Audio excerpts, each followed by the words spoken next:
the Hindu religion, Hindu culture, and he spoke about universal brotherhood, harmony and diversity. And his messages resonate with us even today, and they are very relevant for the contemporary world, which is riven with conflict, violence, bigotry, and all kinds of ills that have really come to plague us. Time when the COVID is all over the world and the people are feeling very unsure, I think Swamiji's messages are really a balm and also provide us direction for the future. And it was in 1894 that Swamiji also established the Ramakrishna Mission, which has done great work and has been the torchbearer of the Hindu religion's message, Hindu culture, and done a human service for the nation and for the religion. Swamiji, of course, said many things in that speech, and there were a series of speeches over the next few days when he made the first speech. But some of the messages that he gave, and he said, "I am proud to belong to a religion which has taught the world both tolerance and universal acceptance. We believe not only in universal toleration, but we accept all religions as true. I am proud to belong to a nation which has sheltered the persecuted and the refugees of all religions and all nations of the earth." So that's a great message. And I think when we talk about new multilateralism or forming a new multilateralism in this post-COVID world, I think his message would be provide guidance for us. I am most grateful to Swami Sarvapriyanandaji for accepting our invitation to address us on the topic of the contemporary relevance of Swami Vivekananda. And we couldn't have had a better person than him to speak to us about Swami Vivekananda and his message. I have seen some of his outstanding videos on the YouTube, and I'm sure many of you have seen. So I'm very impressed with his messages which he has delivered through the YouTube, through the medium of YouTube. So I was also curious to meet him today. Swami Sarvapriyananda ji has been appointed, a minister and spiritual leader of the Vedanta Society of New York. And he assumed his duties on 6 January 2017. He is a Nagral Fellow at 2019-20 at Howard Divinity School. Prior to this, he served as Assistant Minister of the Vedanta Society of Southern California, beginning on December 3, 2015. Swamiji joined the Ramakrishna Mutt and Mission in 1994 and received sannyas in 2004. Before being posted to the VSSC's Hollywood Temple, Swamiji served as an Acharya of the Monastic Probationers Training Center at Belur Mutt. He has served at the Ramakrishna Mutt and Mission in various capacities, including being the Vice Principal of the Devghar Vidyapeeth Higher Secondary School, Principal of Shikshan Mandir Teacher Education College at Belur Mutt, and the first Registrar of the Vivekananda University at Belur Mutt. And the society that he heads today in New York was also established by Swami Vivekananda, I believe, in 1894. So it's an old society, it's an old institution, and has done a great job. So may I now request Swamiji to kindly address us.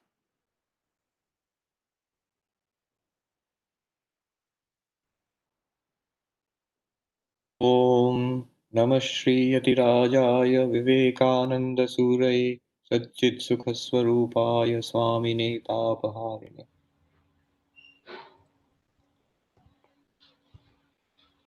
I would like to thank the Vivekananda International Foundation for having me here in this prestigious Vimarsh event.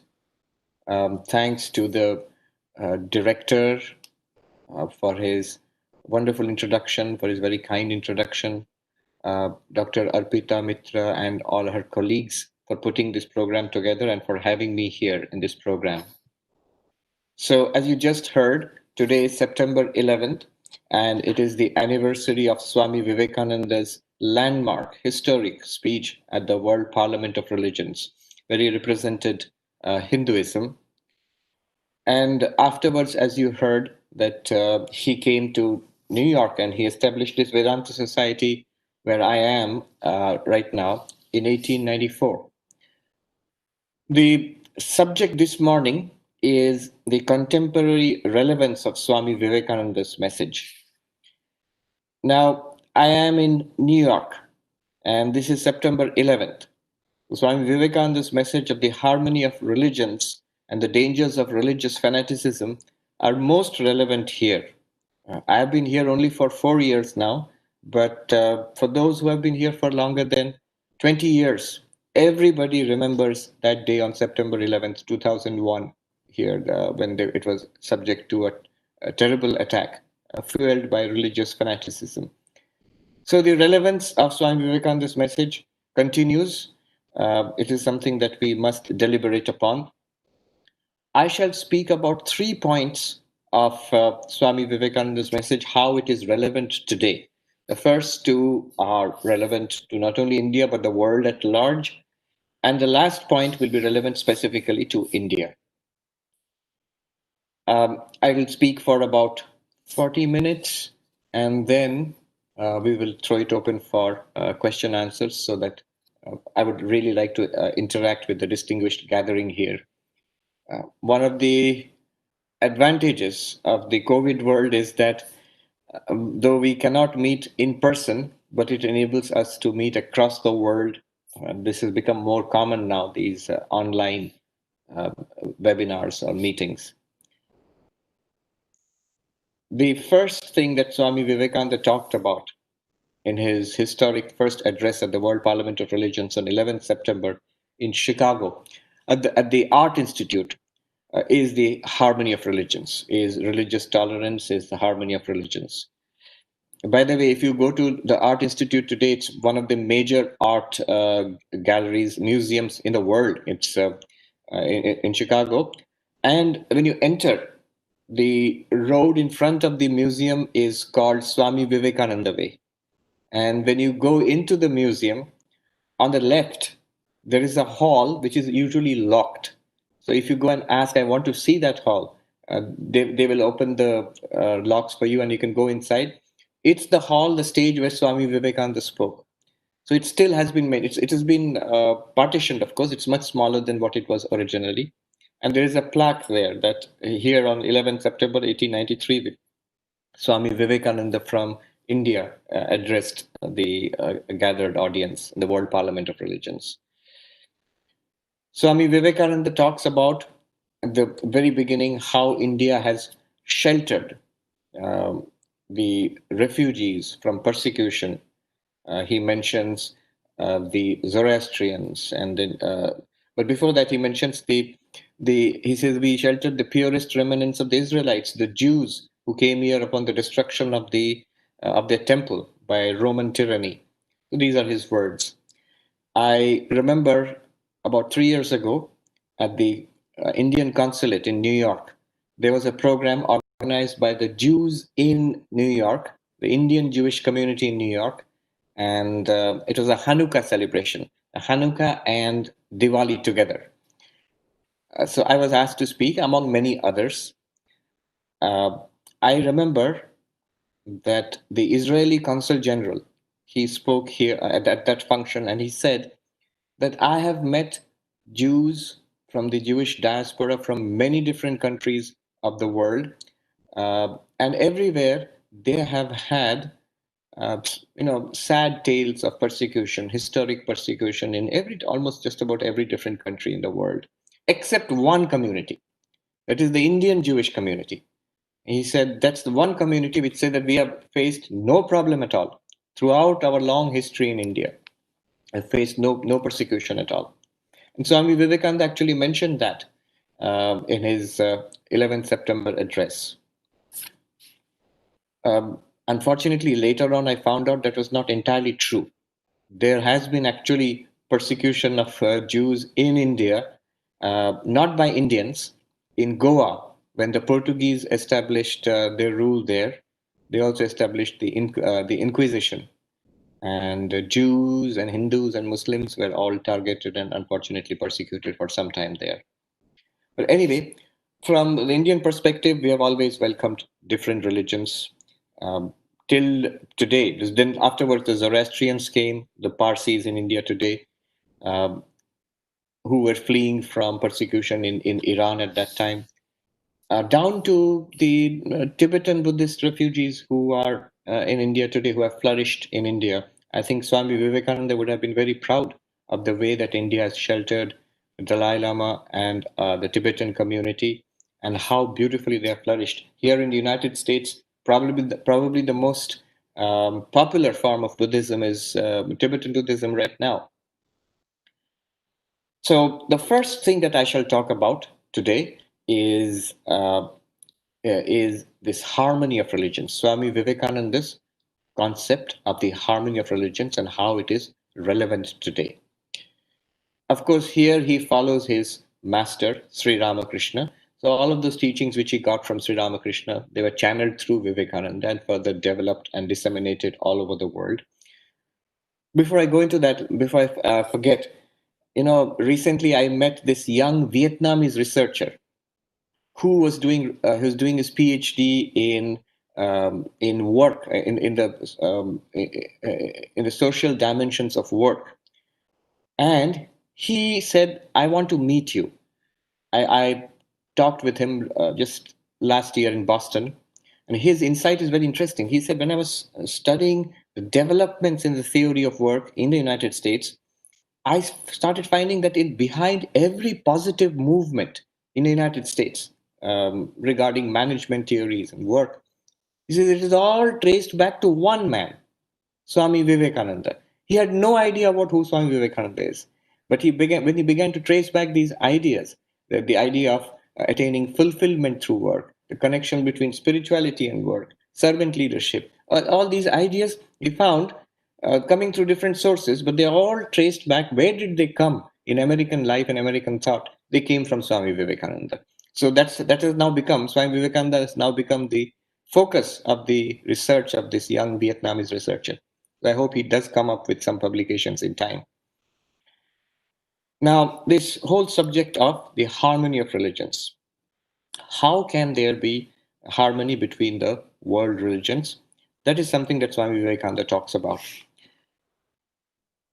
First of all, Sri Ramakrishna, he taught, and Swami Vivekananda said the same thing, that the ultimate reality is one and infinite. It is one reality, but it has an infinite nature, and so it can be expressed in many different ways. There is no limiting the ultimate reality. In Bengali, he used to say, Bhagwaner iti kara jai na. There's no full stop you can give to that ultimate reality. And a beautiful little story he would tell, Sri Ramakrishna, about the ant who went to a mountain of sugar and dragged one bit of sugar back and looked back at the mountain of sugar and said, I will come back and take the whole mountain of sugar later. Of course, it's impossible for the little ant to take the entire mountain of sugar. Just like that, all of us, when we search for God, when we search for that ultimate reality, we do find it. It is not unknowable. It can be realized, that ultimate reality. But we all get one aspect of it, one tiny aspect of it. Nobody exhausts the no religion, no philosophy, no theology, no prophet or teacher can exhaust the infinite nature of that ultimate reality. Now that ultimate reality, when it is expressed in language, when we try to express it in language, first of all, it cannot be expressed in language. Again, Sri Ramakrishna used to say that Brahman, the ultimate reality, is the only thing that has not been defiled by the tongue. In Hindi or in Indian languages, or Sanskrit also, we have a word uchishta.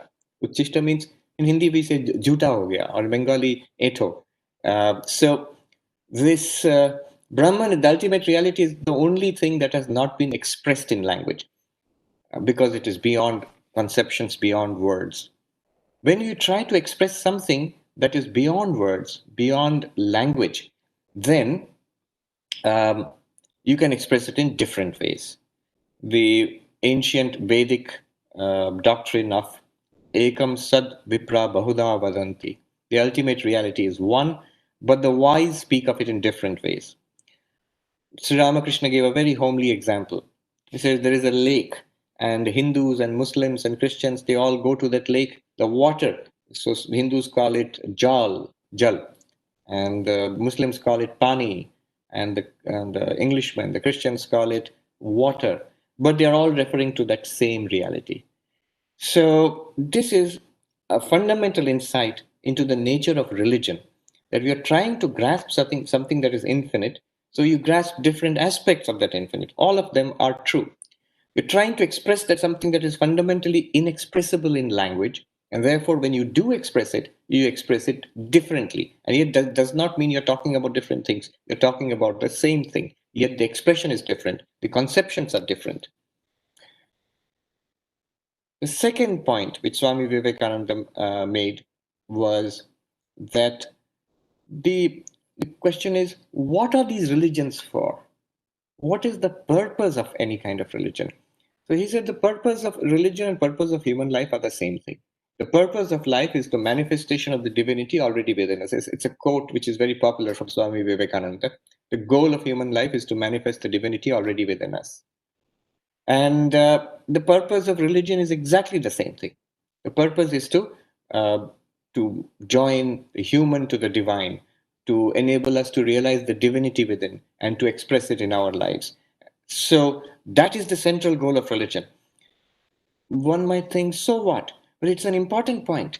Many people, including people in religion, are not very clear what religion is all about. So Swami Vivekananda was very clear. It is to find God. It is to find realization, spiritual realization, enlightenment, whatever else you call it. Or as Sri Ramakrishna would put it, if you have come to the mango orchard, eat mangoes and be satisfied. Don't spend your time counting leaves and branches, counting the trees. Often you find that the political aspect of religion, the social aspect of religion, that becomes overwhelmingly important. I'm not denying that religion has a social aspect, has a political aspect, or other aspects, but those are secondary.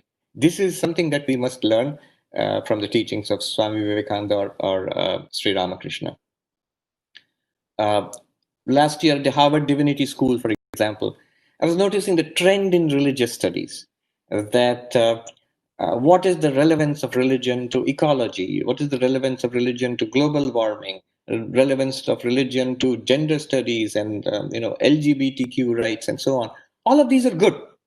These religion must have some enlightened views on all of these areas, but they are not the central purpose of religion. In India, it's very clear. Purpose of life is moksha or God realization, but it's not at all so clear here. In many occasions, I had the opportunity to express these views and say that, see, ultimately, all religions are meant for enlightenment. And all your social work, all your political aspects, they are important and they are peripheral, but not central. So the purpose of religion is God realization. The purpose of religion is enlightenment. That is the second point that has to be kept in mind. If the purpose of religion is enlightenment, then all these different religions, they become different pathways, different ways to reach that enlightenment. The different religions are different paths, like different paths leading up a mountaintop. You cannot say one path is right and the other one is wrong. So, this view of religion as different ways to reach God, the Bengali saying by Sri Ramakrishna, Jato Mat Tato Path, as many faiths, so many paths to God realization. And of course, Sri Ramakrishna did not only just say it, it was not a theological conclusion, but he actually practiced it and he saw it to be real in his own spiritual life. He gave a very nice example. If you want to go to uh, the roof of a house, You can climb up through the stone stairs, you can climb up through the wooden stairs, you can even put a bamboo ladder and climb up through that bamboo ladder, or even climb up through a rope, but all of them will get you to the roof of the house. In the same way, the religions of the world, they are different paths. Each has its unique nature, but it all works. They're all valid in what sense? That they work. That if somebody sincerely follows them, you reach realization or enlightenment. That was the important conclusion. From this follows another important insight, that yes, there are many paths, and now we are saying that they are all true. So should we follow all of them? Here, Swami Vivekananda brings in the ancient Indian idea of Ishta. Ishta means your chosen ideal. So if you are pursuing God realization or enlightenment, you need to concentrate, you need to focus, we need to focus our energies. The parable of digging a well, somebody starts digging for water in a particular place, finds it difficult, then goes to another place and starts digging, finds that difficult, and goes to a third place. At the end of the day, there is no water. But if that person had kept on digging in one place, would have found water. Again, a parable from Sri Ramakrishna. So the idea of Ishta is, yes, there are many paths. There are, and all the paths are true, but that does not mean you'll have to follow all the paths. I remember meeting this well-intentioned, interesting gentleman in Belur Mutt many years ago. So he was saying he practices the harmony of religions. How? So on Monday he worships Shiva, on Tuesday he worships the Divine Mother, on Wednesday, on Sunday he's a Christian, on Friday he's a Muslim, on Saturday he's Jewish, on Monday he is practicing the Sikh religion. No, not in that way. So that way one does not make much progress in spiritual life. You practice your tradition. You practice one path sincerely, and that will lead you to enlightenment. So that's a point that Swami Vivekananda also made here: the importance of Ishtanishta. The um, the final point that has to be made is that though we have dedication to one ideal, so if I'm a Krishna Bhakta, I follow the path, the Vaishnava path. If I'm a Shiva Bhakta, I follow the Shaiva path or the path of Advaita Vedanta, whatever. Now, um, the one more important conclusion in Swami Vivekananda's teachings about the harmony of religions is, though we follow our own path, we have respect, we have love for all paths. One thing Sri Ramakrishna hated above all, disliked above all, was dogmatism. In Bengali, he used to call it Matuar Buddhi, that my path alone is right and everything else is wrong. He said, though it's only people who are not seriously interested in spirituality who fight in the name of religion, keep trying to say my path is right and others are wrong. We rather accept all paths as true while following our own convictions, our own spiritual ideal. Um, this may not seem to be such a great thing in India. It is very natural to us because of the enormous diversity within uh, Hinduism, when we come into contact with other religions, if it's whether it's Christianity or Islam or Judaism, any of the other religions, we immediately feel that yes, this is one more path. We have so many different approaches to religion within Hinduism, and we can also worship God as the Christians do or as the Muslims do. It can be, this is also one more path. It's very natural to us. It is not so here. I was surprised to discover the very exclusive nature of religion in the West. In this very liberal, very advanced society, um, people still have this very exclusive idea of religion.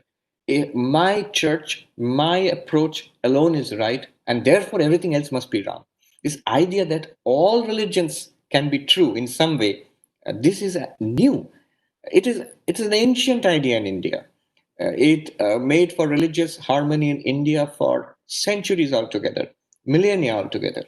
Imagine a culture in which there was such tremendous religious activity, so many competing views, and yet no religious violence. For centuries and millennia, until the coming of the Muslim invasions, there was no religious violence at all in India, almost no religious violence at all in India. The idea was that there are many different approaches to religion, and they can all be valid. We'll discuss this more later, and I'm sure you'll have questions which we can talk about. So this is Swami Vivekananda's basic theory, the theoretical framework for the harmony of religions. Little more has to be added here. Swami Vivekananda's idea of universal religion. So he talks about Vedanta as the universal religion. Now, I was surprised to learn, I didn't know this when I was in India. I was surprised to learn that there is this academic classification and some sort of accepted classification in the West that there are some universal religions and there are some ethnic religions. So Judaism, for example, is an ethnic religion limited to Jews. Hinduism is classified as an ethnic religion because it's limited to India or to the caste system and among the Hindus themselves. Whereas religions like Christianity or Islam or Buddhism is the first universal religion. Christianity and Islam are universal religions in what sense? So the idea is that anybody can become a Christian or a Muslim or Buddhist, and therefore it is universal. Now, obviously, that is not true. These religions are extraordinarily exclusive in the sense that, yes, you can become a Christian or a Muslim very easily. If you subscribe to these doctrines, you immediately become. But everybody else is excluded. So there are very strong exclusionary principles of, though if you do not belong to this particular religion, then you are outside this the pale of you are condemned to maybe burn in hell or whatever. So this is not really the meaning of universal.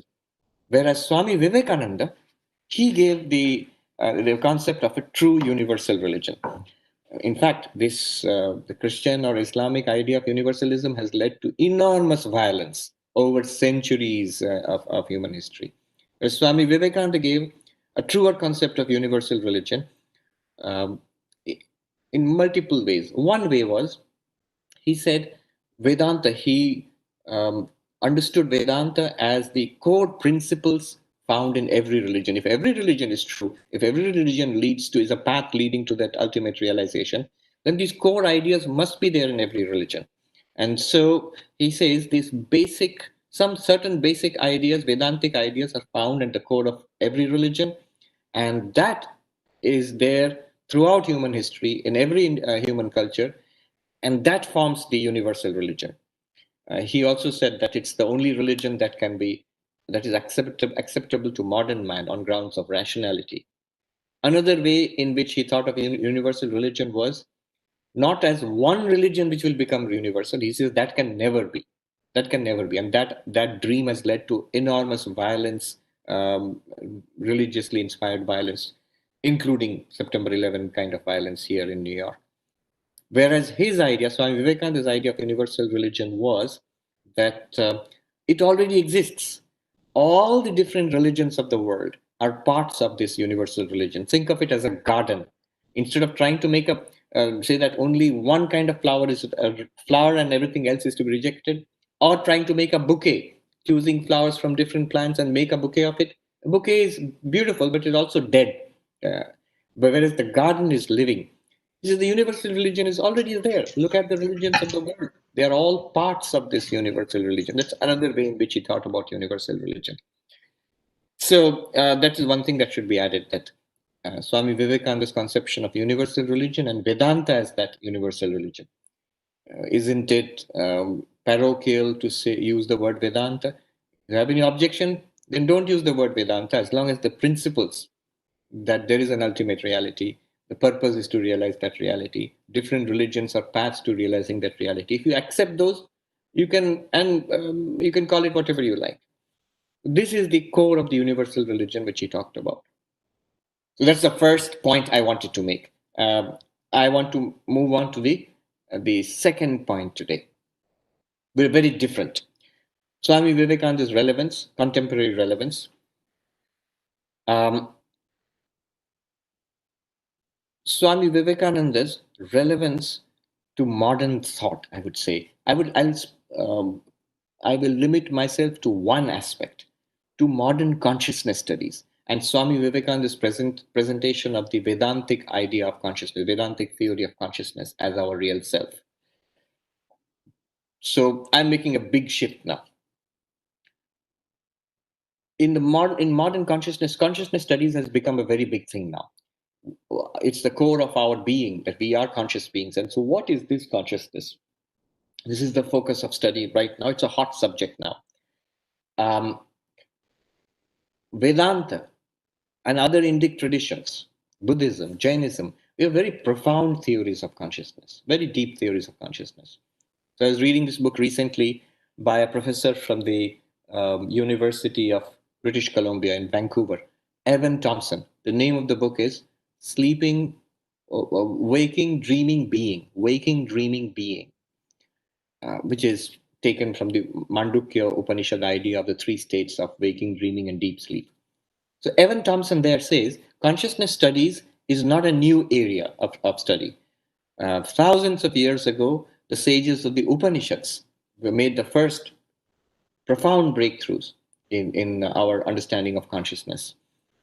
And he quotes William Thompson approvingly, saying that the great paradigm shift that occurred thousands of years ago in the Upanishads, it's so profound, so important for human civilization, that if we were not ethnically biased, we would not date our history. We should not date our history as BC and AD, before Christ, or AD and after Dominus.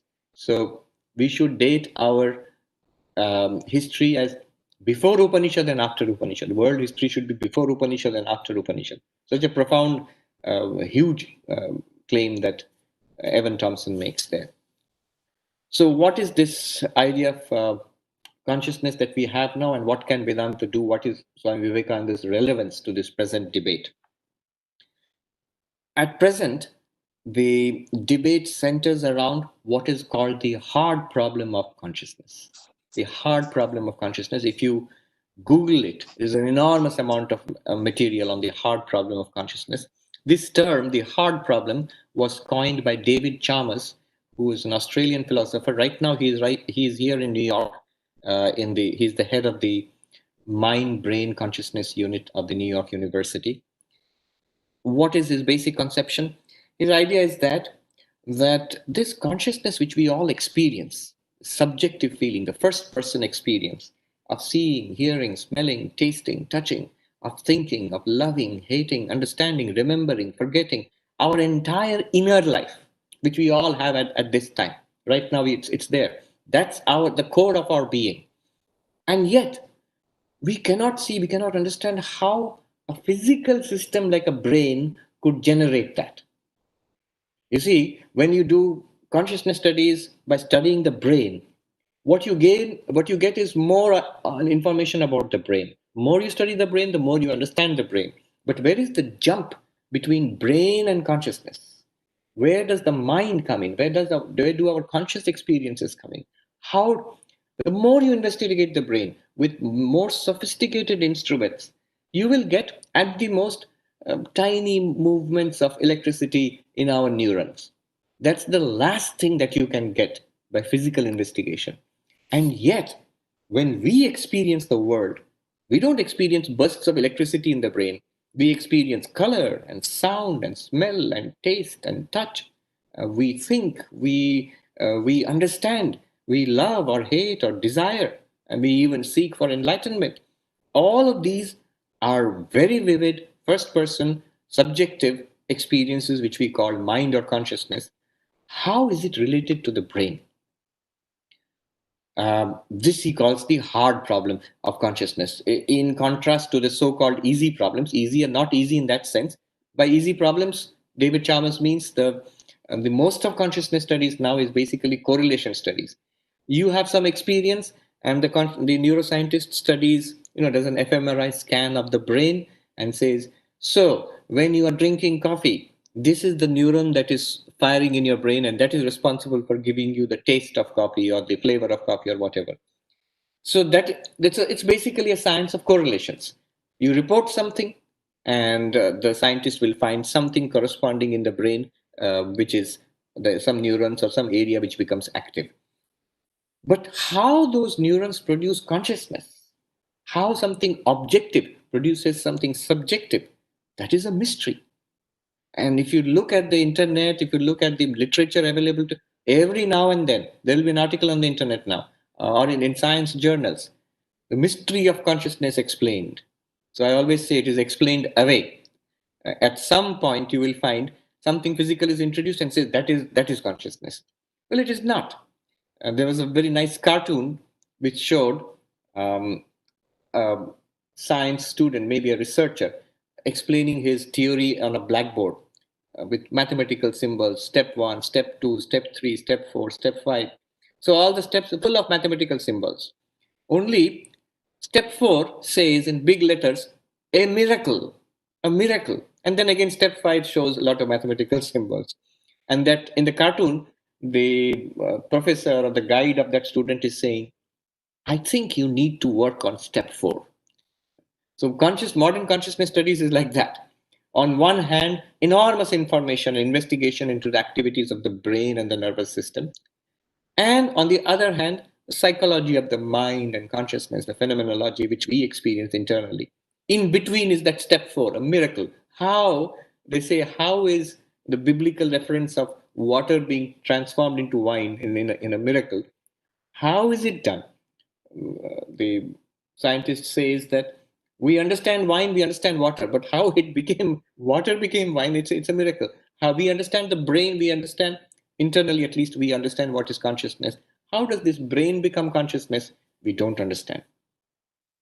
Another philosopher here, Galen Strawson, who is in the University of Texas in Austin, he says that there is really no hard problem of consciousness. We have already assumed materialism, that materialism is true, the body is the ultimate reality, the brain is the ultimate reality. And then we are trying to find out how this brain is producing consciousness. We already assumed that consciousness is a byproduct. But rather, Galen Strawson says, it is not consciousness which is a mystery, because consciousness is directly evident to us. We are all conscious. Have direct experience of our own consciousness. What is the mystery is matter itself. A hard problem is not how matter produces consciousness. Rather, the hard problem is what is matter. Because the more you investigate matter through physics, the more it is disappearing before our very eyes. Recently, I read an article on uh, Schrodinger. How Schrodinger was interested in Vedanta. In fact, I didn't know the details. He used to go around telling all his colleagues about Upanishads and about Brahman and Atman, and so on. Heisenberg, we know, was very interested in Vedanta. Swami Vivekananda knew this. More than 100 years ago, he said that the only kind of religion or spirituality acceptable to the modern mind at that time, he said, will be this Vedantic conception of religion. Uh, he met some of the leading minds of his time. Tesla, uh, not the car Tesla, which is very powerful. In America, if you say Tesla, people will think it's the Elon Musk car Tesla. But the scientist, Nikola Tesla, used to come in the World Parliament religions. He would be there. He would stand at the back and listen to Vivekananda's talks. He had a pavilion in the Universal Exposition in Chicago at that time. He would shut down the pavilion and come and listen to Vivekananda's talk during the time of Vivekananda's speeches, and then he would again go away. Later on, there's an interesting correspondence between Tesla and Vivekananda on the ultimate nature of matter and energy and the universe. Um, Vivekananda met William James. William James invited Vivekananda to give a talk at Harvard University in 1896. Um, Later on, Swami Abhedananda, who was here in the Vedanta Society of New York, had a wonderful interaction with Edison. So some of the leading scientists at that time were very attracted to Vedanta. What is Vedanta's contribution to it? Well, I'll start with David Chalmers here at NYU. His solution to the hard problem of consciousness is to take consciousness seriously. It's not to say that consciousness is a byproduct of matter. Rather, consciousness is a fundamental reality. He says we have to accept this seemingly crazy idea that consciousness is a fundamental reality of the universe. And this is panpsychism. that consciousness or mind is a fundamental reality of the universe. It's not a byproduct, not an epiphenomenon. It is present like time, space, matter, energy. Consciousness is also fundamental. I don't know if he knows David Chalmers, but this is nothing new. The ancient sage Kapila, the founder of Sankhya philosophy, said this more than 5,000 years ago in India, that there are two kinds of fundamental realities in the universe: consciousness and this material universe. Consciousness he called Purusha, and this material universe he called Prakriti. So this Prakriti Purusha dualism, that consciousness is a fundamental reality of this universe. It was known, and it is the fundamental basis of Sankhya philosophy for thousands of years in India. So Swami Vivekananda brought these ideas, and they are becoming more and more relevant, more and more.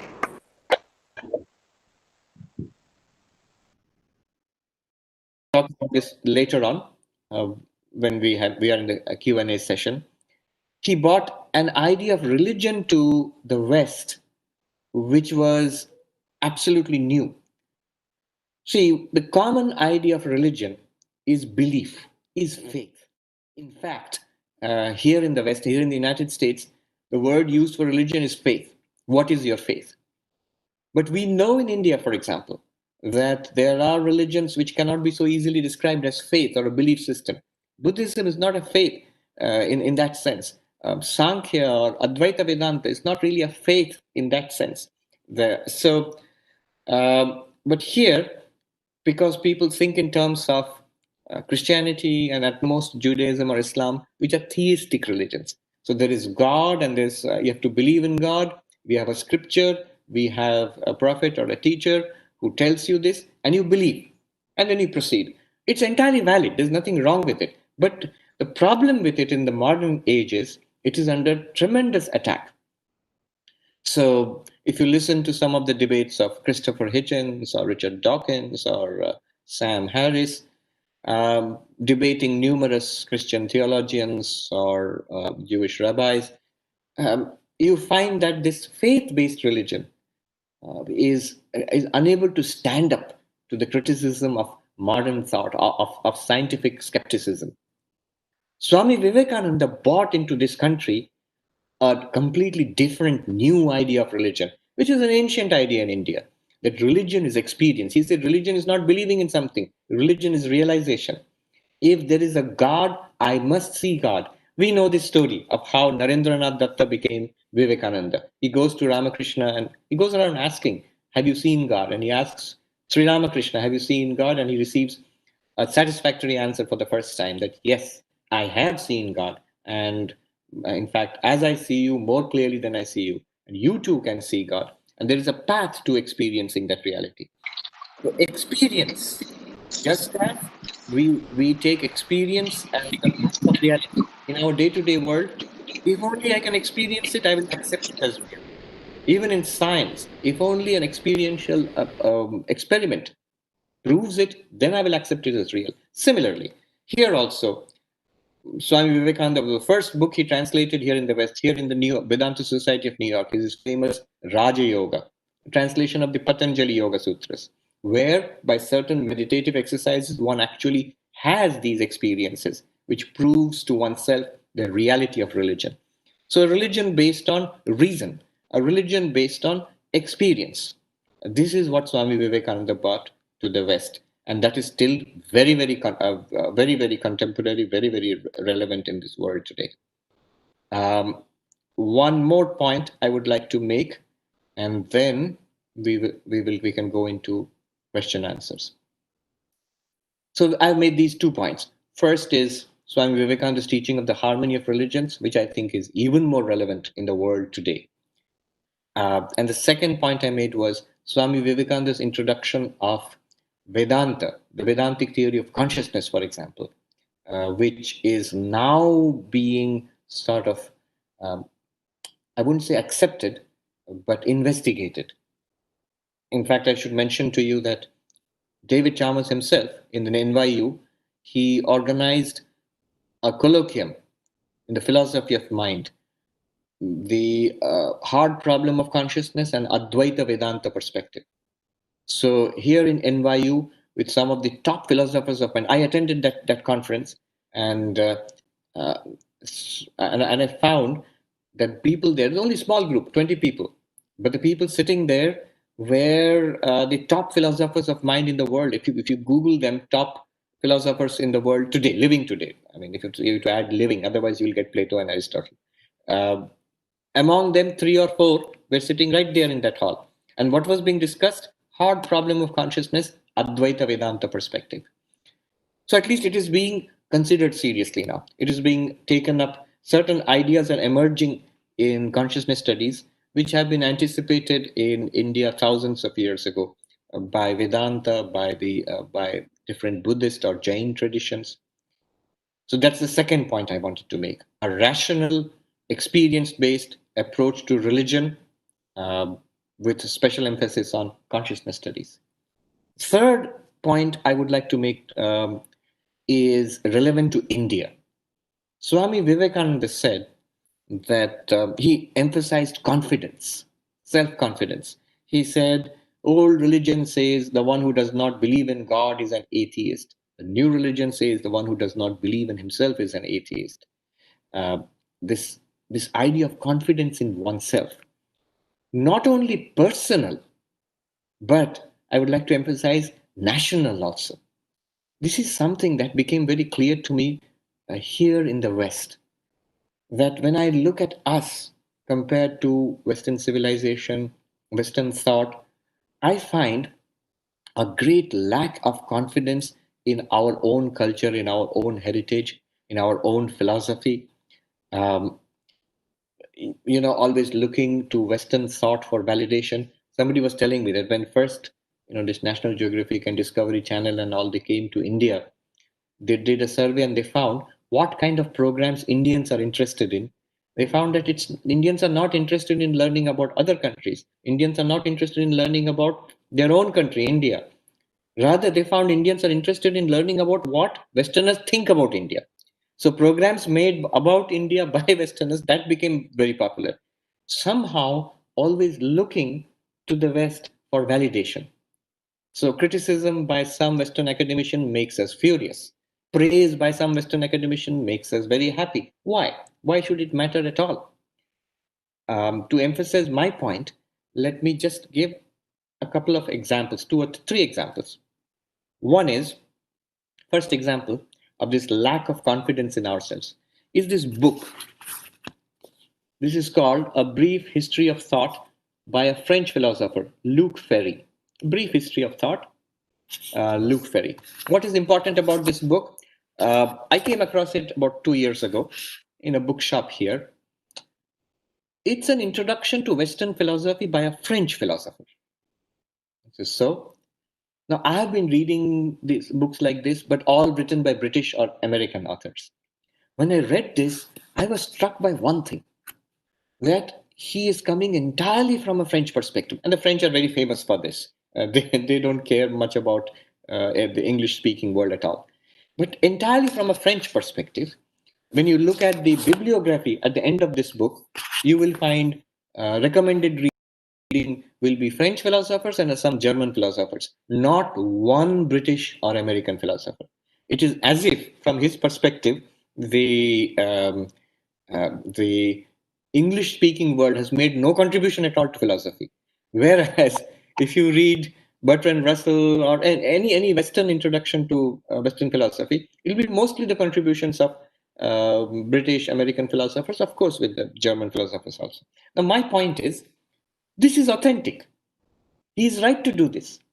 He is coming from a French context. So he first of all sees the world, European thought. This is a guide to European thought, Western philosophy. Western philosophy, European thought, through the lenses, through the understanding, through the paradigm of French culture. Now, what is the advantage in this? I found so many insights in this little book, which I have not found in reading so many books on Western philosophy by English authors. I'll share one insight and then move on to the second example. See, he talks about philosophy. What is the meaning of philosophy? I remember in our days as novices in Belur Mutt when we were taught Western philosophy by a professor, I remember Professor Nirod Baran Chakravarti, who's a retired professor from Jadavpur University. Wonderful man. He was telling us, first thing he said, that listen, don't confuse our philosophy, darshan, with Western philosophy, philosophy. Philosophy means philosophia, love of wisdom. So it is about thinking, whereas darshan means actually seeing some ultimate, realizing some ultimate truth. So they are two different things. I thought, yes, I suppose so. And that's what I found in different philosophy books also. But when I come to this book, I find he says, philosophy, that's not the real term. Look at the term theory. This author says, theory. It comes, if you go back to the original roots, theos and orao. Orao means seeing. Theos means the ultimate reality or truth or God or whatever it is. Seeing the ultimate realities is theory. That is the real core of Western thought or philosophy. Now I thought it's exactly the same meaning as darshan. What darshan means and theory, now I understand it means the same thing. Now, see, this is a simple insight, but it's a powerful insight. How? Why is it that nobody in the English-speaking world came across it? It has to be a new approach. K.C. Bhattacharya, Professor K.C. Bhattacharya, is an extraordinarily brilliant and profound thinker whom we are rediscovering now in the late 21st century also. He said the sign of a colonized mind, he called it a shadow mind, sign of a colonized mind is the lack of creativity. He gives an example that remember he said this in his lecture Swarajian Ideas in the 1930s. He said that when an English professor writes an appreciation of Shakespeare, it's of a certain kind. When a French professor across the channel writes an appreciation of Shakespeare, it's different, coming from a different perspective. Now, you would expect that a professor in Calcutta University writing in India across oceans of time and space, a vastly different culture, we would have an entirely new perspective of Shakespeare. But no, look at the books being written by our professors. They are like second rate copies of the Oxford professors. Why? Because it's trying to imitate. Um, I will try to understand Shakespeare just as a professor in Oxford or Cambridge has understood Shakespeare. Why not try to understand Shakespeare as an Indian? Now, the huge problem is, the difficulty there is, we are deprived of our own roots. We are given this Western paradigm, and to understand Western thought from an Indian perspective, we must have an Indian perspective. But we don't. Our education does not provide us with that, does not provide us with a grounding in Indian thought. That brings me to my second example. Second example is from my own experience.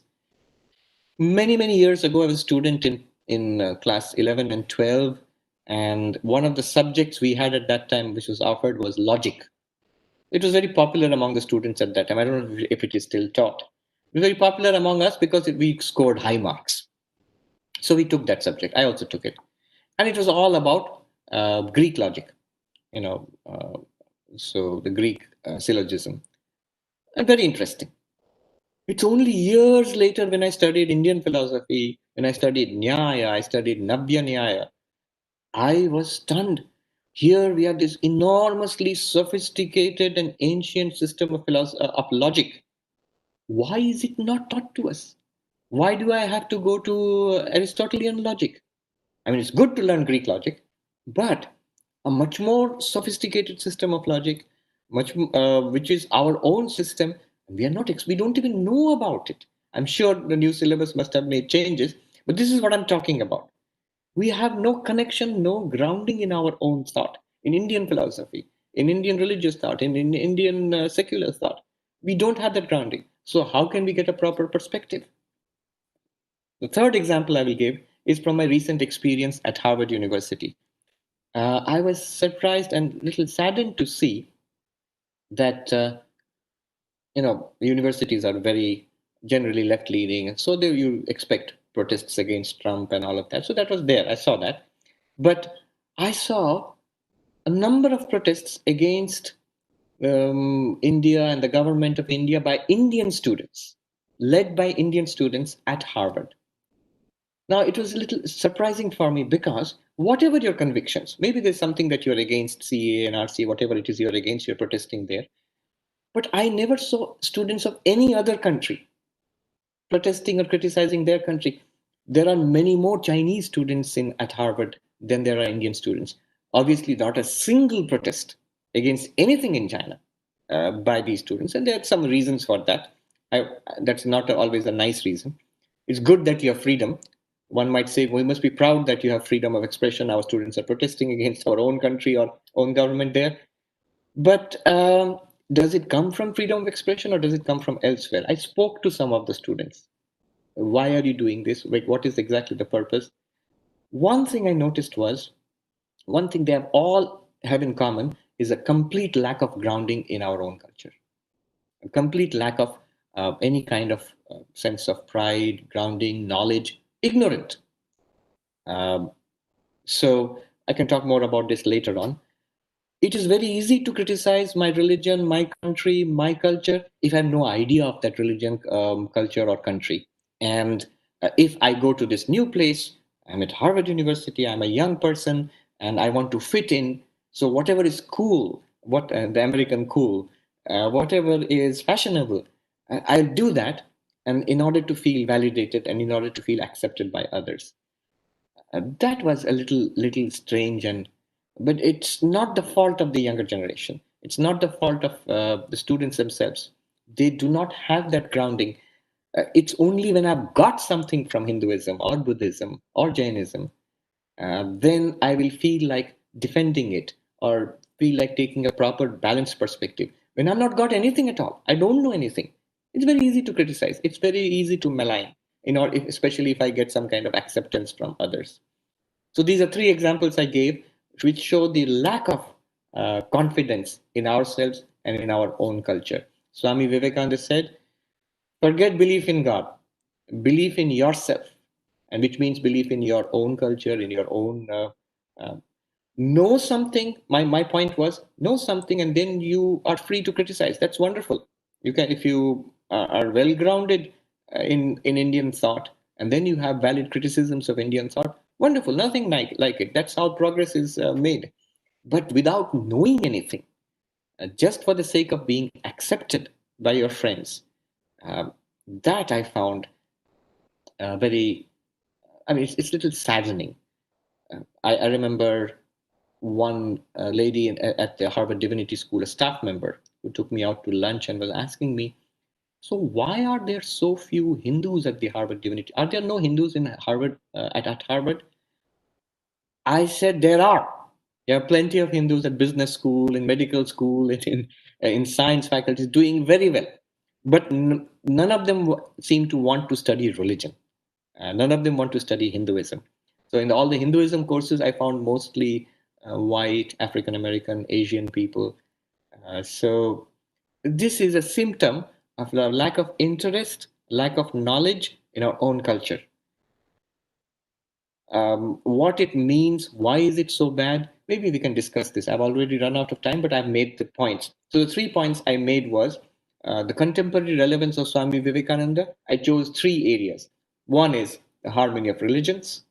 Two, it is a rational modern concept of religion with special emphasis on consciousness studies, Vedanta. The third one is importance of self-confidence being rooted or grounded in Indian culture for Indians. Thank you very much. We can interact now. Thank you. Thank you, Swamiji. You have touched upon three very important aspects, which as Indians, I think they impact all of us, and they have tremendous contemporary relevance. And they also compel us to look within and see where we are deficient and how we can address like the issue of self-confidence that you mentioned. I think there's a lot of work that we have to do within India. And of course, understanding Vedanta, where hardly anybody knows about Vedanta amongst the modern generation. People are more, I mean, look at what our television shows every evening. There is absolutely no contact with what you have just said, and these are absolutely the burning, very, very important issues we must be clear about what we are, and we frankly are not doing enough on that. And of course, the harmony of religion, and you touched upon many aspects, but that issue of bigotry, violence, exclusivity of some of these religions, and how it has completely mucked up the world. I think that's also a very important point that came in. So let me thank you very much for that, and let me open up this for discussions, questions, and comments. I think there are already some uh, people who have put their views on the chat box. Sir, the first one is from Rupanjan Bhattacharjee. Yeah, Is there any definition of enlightenment? yeah, All right. Definition of enlightenment. Technically, if you go to the religions of the world, and even in Indian thought, um, each will have a different definition of enlightenment. For example, let me give the definition from a Vedantic Advaita Vedanta perspective. The central teaching of Advaita Vedanta is Tattvamasi, that thou art. It is an ultimate reality of this universe, and that is actually we ourselves. So enlightenment would be to realize that I am Brahman, that infinite existence, consciousness, bliss. That's my nature. Right now I think I am this body-mind complex. But Vedanta claims that you are already Brahman. We just don't know it. This not knowingness is called ignorance. And the knowledge which comes, which shows us that I am Brahman, when Shankaracharya sings, Chidananda Rupa Shivoham, that is enlightenment, according to Vedanta. Now, if you ask a Buddhist, is that enlightenment? No. According to Buddhist, Bodhi is enlightenment, realization of the emptiness nature of the world and of the self. So the Buddhist will say there is no such thing as a permanent self. There is no such thing as God. And the realization of the emptiness of the world, shunyata of the world and the shunyata of the individual self, that constitutes bodhi, because that is what liberates you from suffering. It liberates you from suffering. Liberation from suffering is the goal which was set out by the Buddha. Bodhi leads to nirvana, that is enlightenment. Now, are they the same? The thing is, experientially, you may have different experiences, but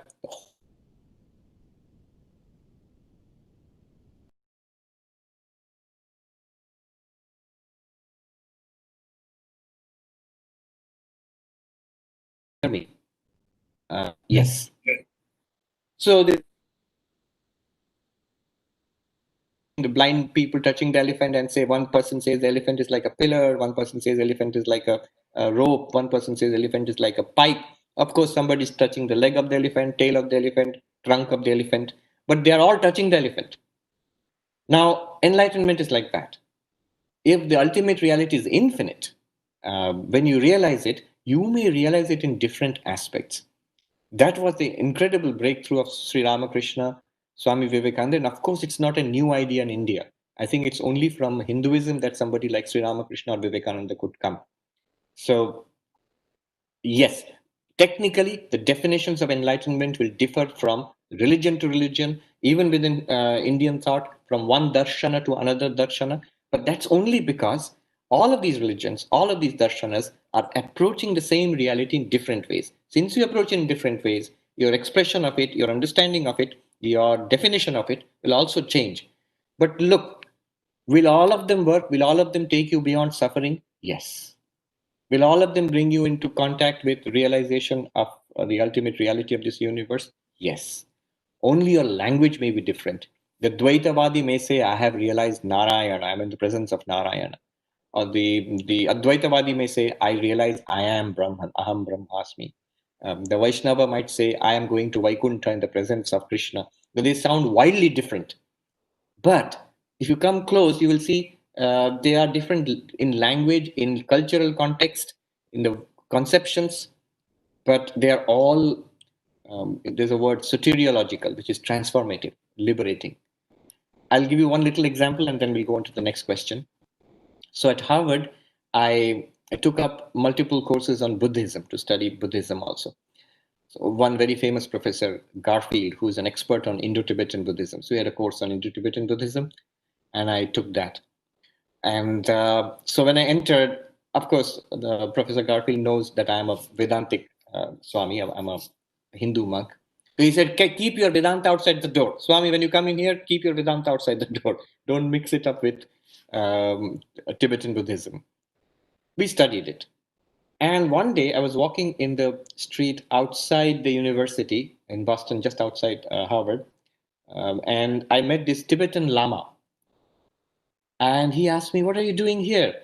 I said, "I'm studying your philosophy at Harvard." He was very interested. "What are the books you're studying? Which philosophers are you studying?"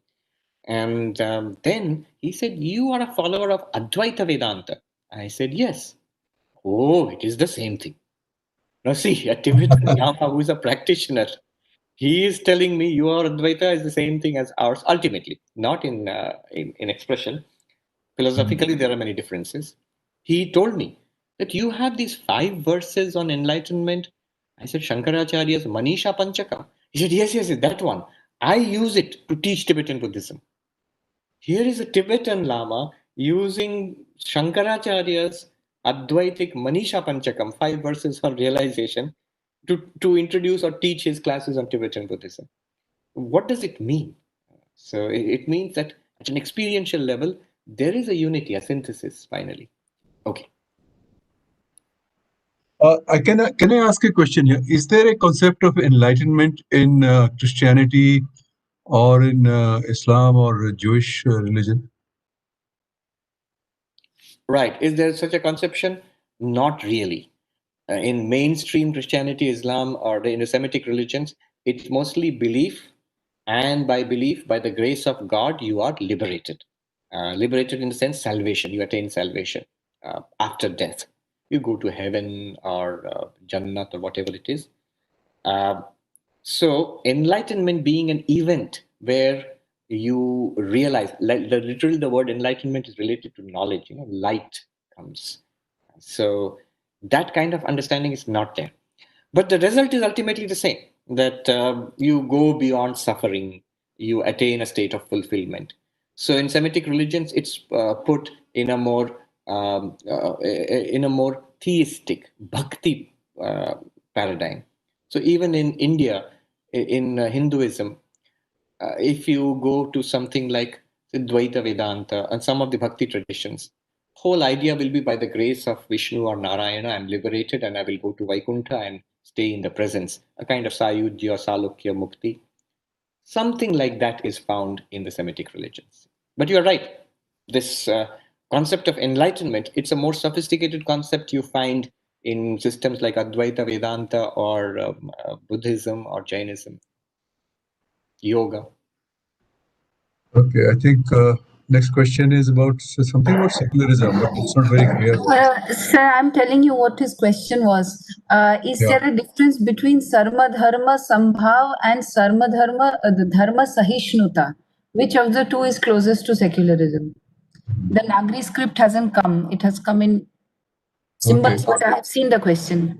Yeah. Okay, I understand. Sarva Dharma Sadbhav and Sarva Dharma Saishnuta. In fact, what I was talking about, and Swami Vivekananda was talking about, the harmony of religions.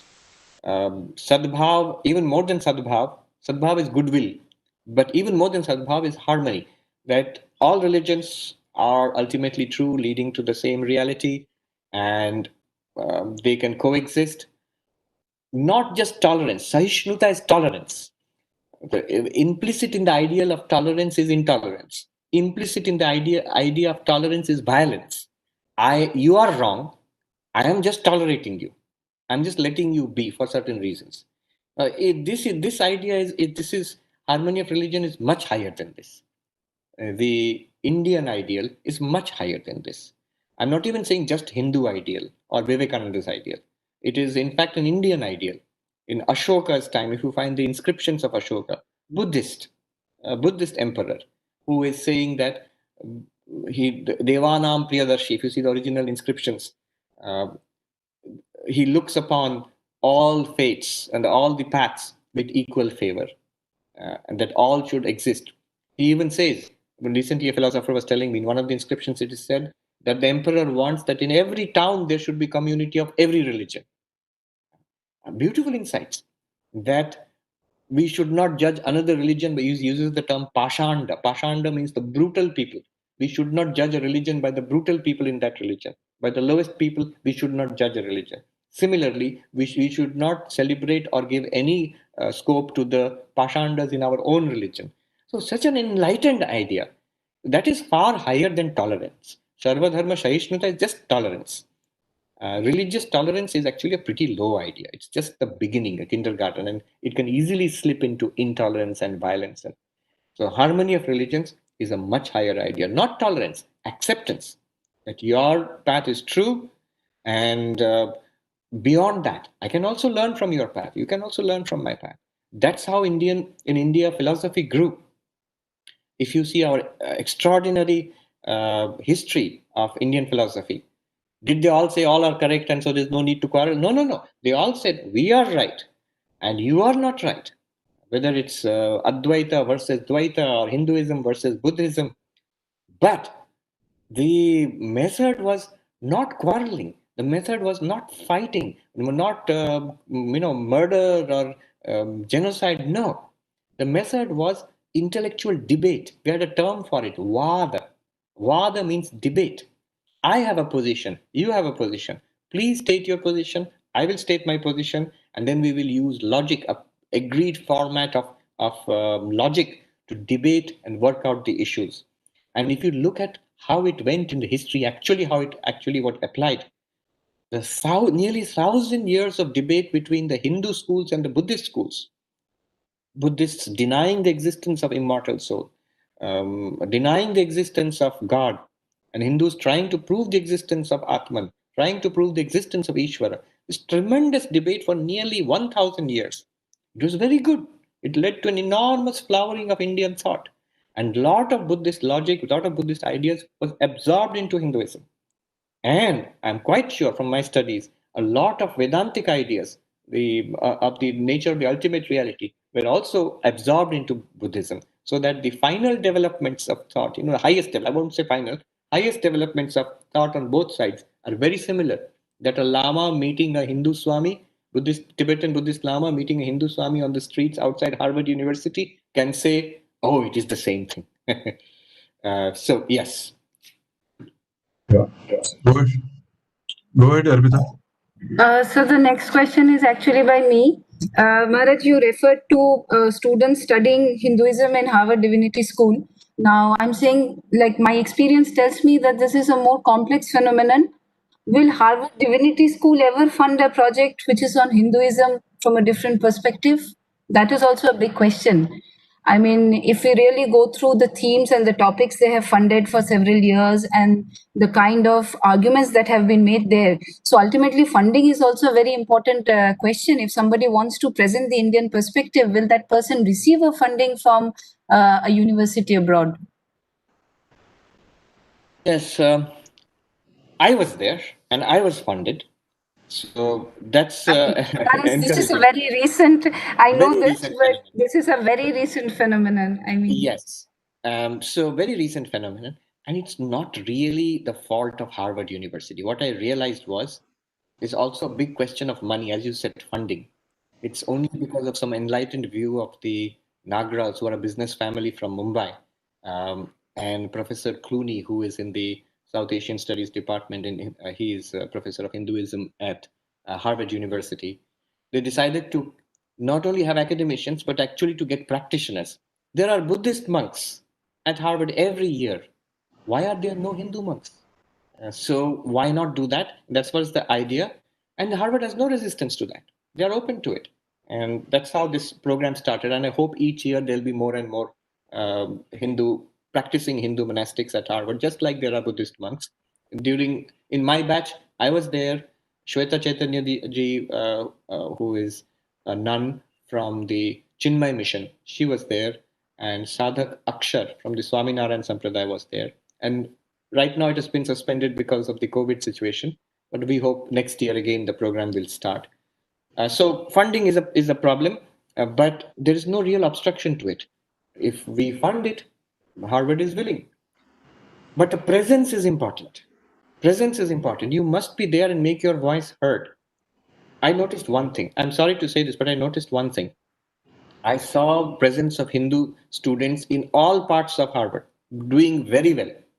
Maybe next to the Chinese, they're the largest international contingent at Harvard or all the Ivy League universities here, except Divinity School.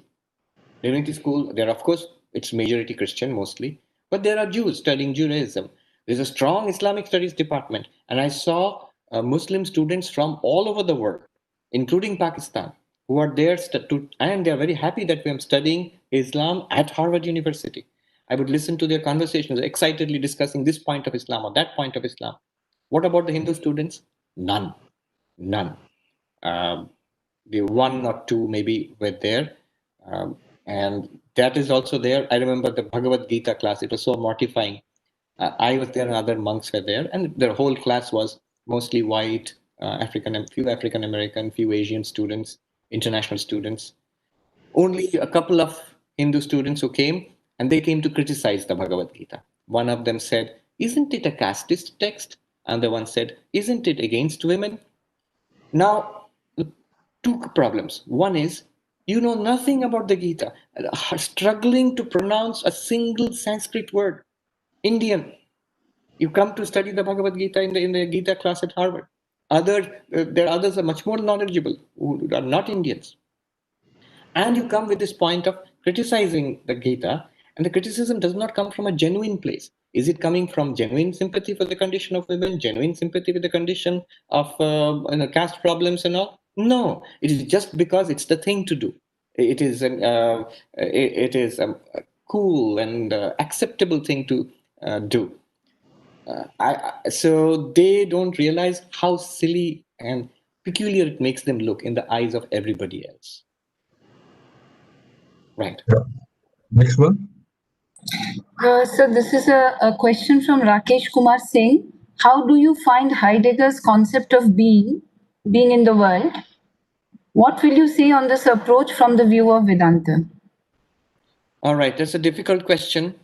In fact, a book has been written about it. I will not go into it because I'm not an expert on Heidegger, but it's a promising area of his Dasein and the idea of being in the world with the Vedantic concept of Sat.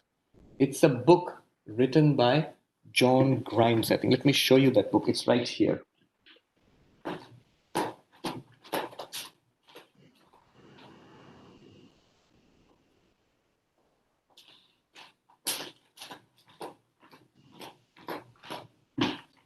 So this is the book, Shankara and Heidegger, Being, Truth and Freedom by John Grimes. His works on Vedanta are very authentic. He has other books on Vedanta, very authentic work.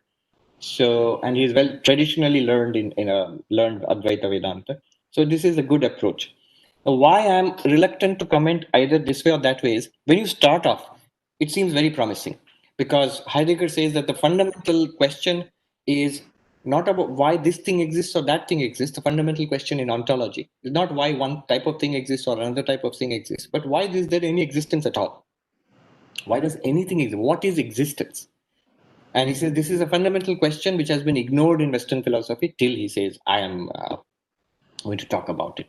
Now, that seems very much like an investigation into the nature of existence, which leads straight back to Advaita Vedanta, back to the Upanishads. Chandogya Upanishad is about Sat, about being.